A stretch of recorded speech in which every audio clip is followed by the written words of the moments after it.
వస్తుందంటేనే చాలా బాధగా అనిపించిన ప్రశ్న అధ్యక్ష ఇది. ఎందుకంటే హ్యూమన్ ట్రాఫికింగ్ కానీ, చైల్డ్ మిస్సింగ్ కానీ, ఉమెన్ మిస్సింగ్ కానీ ఇలాంటి ఇష్యూస్ ఒకసారి మనం చూసేటప్పుడు చనిపోతే ఒక రకమైన బాధ. ఆ రోజు ఏడ్చుతారు, తర్వాత కార్యక్రమాలు అయిపోతే ఇంక అయిపోతుంది, చనిపోయారో నాకు విషయం తెలుస్తుంది. కానీ చనిపోయారో లేదో తెలియదు, ఎక్కడున్నారో తెలియదు, ఎలాంటి పరిస్థితుల్లో ఉన్నారో తెలియదు, కన్న బిడ్డల పరిస్థితి ఏ రకంగా ఉందో తెలియకుండా ఉన్న కుటుంబం తాలూకా వ్యధ అది వర్ణనాతీతం అధ్యక్ష. దీనికి స్పెషల్గా డెఫినెట్గా ఎప్పుడైతే ఈ ఉమెన్ మిస్సింగ్ కేసెస్ కానీ, చైల్డ్ మిస్సింగ్ కేసెస్ కానీ పెరుగుతున్నాయో, పెరిగేటప్పుడు గవర్నమెంట్ కూడా చాలా దానికి ప్రాంప్ట్గా యాక్ట్ చేయాల్సిన అవసరం కూడా ఉంది అధ్యక్ష. నేను ఎందుకంటే ఈ విషయం చెప్తున్నాను అధ్యక్ష, లాస్ట్ 2014 అంటే జనరల్గా కంపేర్ చేయాలి, కొన్ని గవర్నమెంట్ ఇష్యూని కంపేర్ చేయాలి. మన లాస్ట్ టైం 2019 to 14 to 18 మనకి రిపోర్ట్స్ ప్రకారం చూసుకుంటే అధ్యక్ష, దగ్గర మీకు వచ్చిన రిపోర్టు 14 to 18 అయితే 25,038, అది కూడా ఎన్సీఆర్బీ రిపోర్ట్ ప్రకారం. మీకు వచ్చిన రిపోర్ట్ ప్రకారం 30,000 యాజ్ పర్ 2022 ప్రకారం. కానీ 24 ప్రకారం చూస్తే మహిళలు అదేవిధంగా చిన్నపిల్లలు కలిపి దగ్గర 46,538 మంది మిస్ అయినట్టుగా ఆన్ రికార్డ్ కేసెస్ నమోదైనాయి అధ్యక్ష.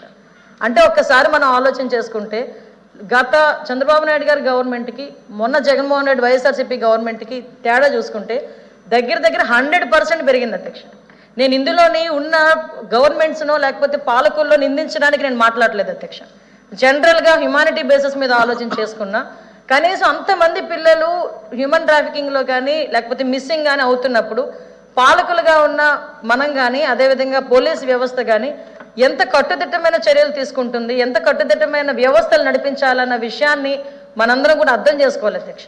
ఎందుకంటే ఇందాక చెప్పారు మన అశోక్ బాబు గారు, అదేవిధంగా పంచుమర్తి తండ్రాజు గారు, భూపాల్ రెడ్డి గారు మాట్లాడేటప్పుడు వాళ్ళు చైల్డ్ మిస్సింగ్ ఇదే విషయం గురించి జనసేన అధ్యక్షుడు పవన్ కళ్యాణ్ గారు కూడా ప్రతిపక్షంలో ఉండేటప్పుడు పర్టికులర్గా దీని గురించి మాట్లాడితే నేనేమంటానంటే ఒక క్వశ్చన్ వేసాము, దానికి ఆన్సర్ ఇవ్వాలి.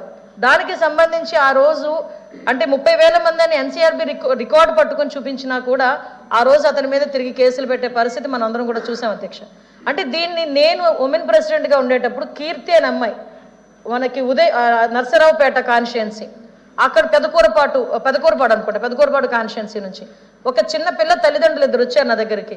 అప్పటికి ఆ అమ్మాయి 3వ సంవత్సరం పుట్టినరోజు చేసుకొని పైన ఆడుకుంటుంటే పిల్లని ఎత్తుకుపోయారు. నా దగ్గరికి వచ్చేసరికి అప్పటికి 1 సంవత్సరం అయింది. ఇప్పటికీ కూడా 4 సంవత్సరాలుగా పిల్ల అయింది ఎవరికి తెలియదు. హోమ్ మినిస్టర్గా నేను ఇంకా అనౌన్స్ చేసిన వెంటనే యూఎస్ నుంచి నాకు మెసేజ్ వచ్చింది, అమ్మ మా అమ్మాయి కనిపించట్లేదు, మా తాలూకా వాళ్ళ అమ్మాయి అని చెప్పి. ఆ అమ్మాయి పేరు సహస్ర. ఆ అమ్మాయి చదువుకున్న పిల్ల, 17 సంవత్సరాల పిల్ల, ఇంటర్మీడియట్ చదువుకుంటే ఎవరు ట్రాప్ చేశారో ఎవరు ఏం చేశారో తెలియదు.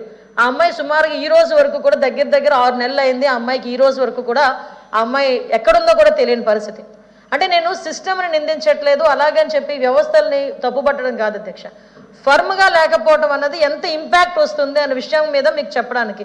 అంటే ఒక డబుల్ అయిన తర్వాత కూడా దాని మీద మేము ఒక ఇష్యూ ప్రతిపక్ష నాయకులుగా మొన్న మీరు అందరూ చెప్పారు, దానికి మేము అడిగాము.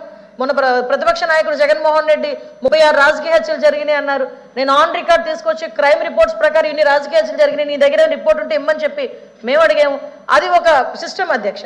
అంతే తప్పించి ఆ రోజు పవన్ కళ్యాణ్ గారు కానీ, నారా చంద్రబాబు నాయుడు గారు కానీ, మేమందరం లోకేష్ బాబు గారు కానీ అందరూ అడిగితే ఉమెన్ మిస్సింగ్ కేసెస్ గురించి తిరిగి మా మీద కేసులు పెట్టే పరిస్థితి వచ్చింది. అది కాదు సమస్యకి పరిష్కారం. ఈరోజు యాక్చువల్గా ఇప్పటి వరకు జరుగుతున్న సిచ్యువేషన్స్ కానీ అధ్యక్ష, నెక్స్ట్ ఇందాక మన భూపాల్ రెడ్డి గారు కూడా చెప్పారు ఒక మంచి పాయింట్ అధ్యక్ష. ఎవరైనా ఆడపిల్ల కనిపించట్లేదు అంటే ముందు వయసు అడుగుతారు. వయసు అడిగిన వెంటనే వచ్చే క్వశ్చన్ ఏంటంటే మీ అమ్మాయికి ఎవరైనా లవర్ ఉందా, లేదంటే మీ ఫ్రెండ్స్